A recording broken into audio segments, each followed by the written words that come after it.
ঢাকা বিশ্ববিদ্যালয় কেন্দ্রীয় ছাত্র সংসদ ডাকসু নির্বাচন স্থগিত করে হাইকোর্টের দেওয়া আদেশের উপর স্থগিতাদেশ বহাল রেখেছেন আপিল বিভাগের চেম্বার জজ আদালত। এ বিষয়ে বুধবার ফুলকোর্ট শুনানির পর আদেশ আসবে বলেও জানা গেছে। ইতিমধ্যে আমরা দেখতে পাচ্ছি সুপ্রিম কোর্টের প্রাঙ্গণে ডাকসুর যারা প্রার্থী রয়েছেন, পাশাপাশি ডাকসুর যারা ভোটার রয়েছেন তাদের কিন্তু পদচারণা লক্ষ্য করা যাচ্ছে। বিশেষ করে এখানে গণমাধ্যম কর্মীরাও কিন্তু অপেক্ষায় রয়েছেন যে আজকে যে রায়টি হবে সেই রায়ের দিকে তাকিয়ে রয়েছেন। ঢাকা বিশ্ববিদ্যালয়ের শিক্ষার্থী, পাশাপাশি সারা দেশের মানুষ এক প্রকার বলা চলে যে ডাকসু নির্বাচন নিয়ে যে চলমান যে আইনি জটিলতা, সেই জটিলতা কাটার কিন্তু একটা আশঙ্কা রয়েছে এবং আমাদেরকে আসলে মনে করছেন এই যে ডাকসু নির্বাচন সেটি বানচাল করার ষড়যন্ত্র করা হচ্ছে এবং এই কারণেই আজকে সারা দেশ কিন্তু তাকিয়ে রয়েছে হাইকোর্টের ওপর। এবং আমরা দেখতে পাচ্ছি গণমাধ্যম কর্মী তারাও কিন্তু হাইকোর্টের যে এনএক্স ভবন রয়েছে সেই এনএক্স ভবনের সামনে তারা অবস্থান নিয়ে রেখেছেন যেন আজকে যে শুনানিটি হবে সেই শুনানির পরে যে ব্রিফিং করা হবে সেই ব্রিফিং আসলে জানার জন্য। আপনাদেরকে জানিয়ে রাখতে চাই, হাইকোর্টের আদেশ স্থগিত ঢাকা বিশ্ববিদ্যালয় কর্তৃপক্ষের করা আবেদনের পরিপ্রেক্ষিতে গতকালকে মঙ্গলবার চেম্বার বিচারপতি ফারাহ মাহবুব আদেশ দেন এবং আদালতে আবেদনের পক্ষে শুনানি করেন ঢাকা বিশ্ববিদ্যালয়ের আইনজীবী অ্যাডভোকেট মোহাম্মদ শিশির মনির। পরে ফেসবুকে এক পোস্টেও তিনি আসলে বিষয়টি জানিয়েছেন এবং গণমাধ্যমে তিনি আসলে সাক্ষাৎকারের মাধ্যমে যে বিষয়টি সেটি আসলে তিনি নিশ্চিত করেছেন। আপনাকে জানিয়ে রাখতে চাই, গেল 1 সেপ্টেম্বর ডাকসু নির্বাচনে আগামী 30 অক্টোবর পর্যন্ত স্থগিত করে দেওয়ার ঘোষণা করেন হাইকোর্ট এবং একই দিন ওই আদেশের উপর স্থগিতাদেশ দেন চেম্বার আদালত।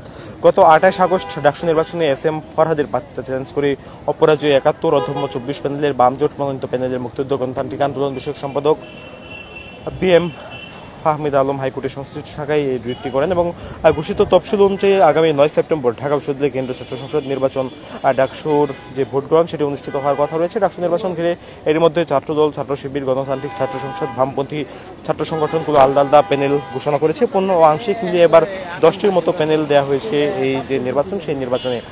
দর্শক, আপনাকে জানিয়ে রাখতে চাই, আর কিছুক্ষণ পরেই হাইকোর্টে এই যে ডাকসু নির্বাচন সেই ডাকসু নির্বাচনের যে ভাগ্য সেটি কিন্তু নির্ধারণ করা হবে। অর্থাৎ প্রার্থীদের যে অভিযোগ যে ডাকসু নির্বাচন বানচালের যে চেষ্টা ষড়যন্ত্র সেটি আসলে অভিযোগ আসলে সত্য কিনা বা এই অভিযোগটি আসলে কতটুকু যৌক্তিকতা রয়েছে সেটি আসলে জানা যাবে। এবং ইতিমধ্যে আমরা দেখতে পাচ্ছি বিভিন্ন প্রার্থী, পাশাপাশি প্রার্থীদের যে পরিবার পরিজন অনেকেই আসলে এই যে হাইকোর্ট প্রাঙ্গণ রয়েছে সেই হাইকোর্ট প্রাঙ্গণে তারা আসছেন।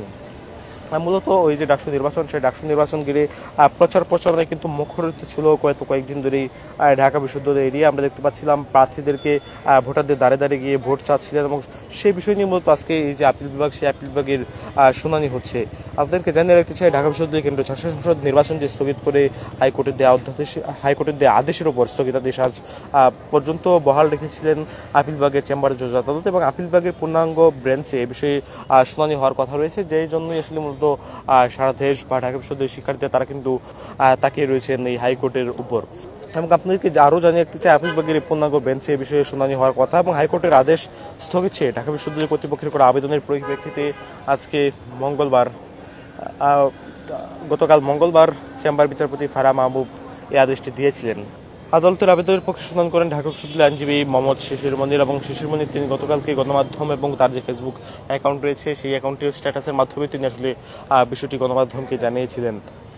আপনাকে জানিয়ে রাখতে চাই, গেল সোমবার ডাকসু নির্বাচন আগামী 30 অক্টোবর পর্যন্ত স্থগিত ঘোষণা করে আদেশ দেন হাইকোর্ট। একই দিন ওই দেশের উপর স্থগিতাদেশ দেন চেম্বার আদালত। যে বিষয়টি নিয়ে মূলত সারা দেশে এই যে চাঞ্চল্য সেটি কিন্তু ছড়িয়ে পড়ে ডাকসু নির্বাচনকে ঘিরে যে ষড়যন্ত্র সেই অভিযোগ কিন্তু করছেন বিভিন্ন দল সমর্থিত প্রার্থীরা।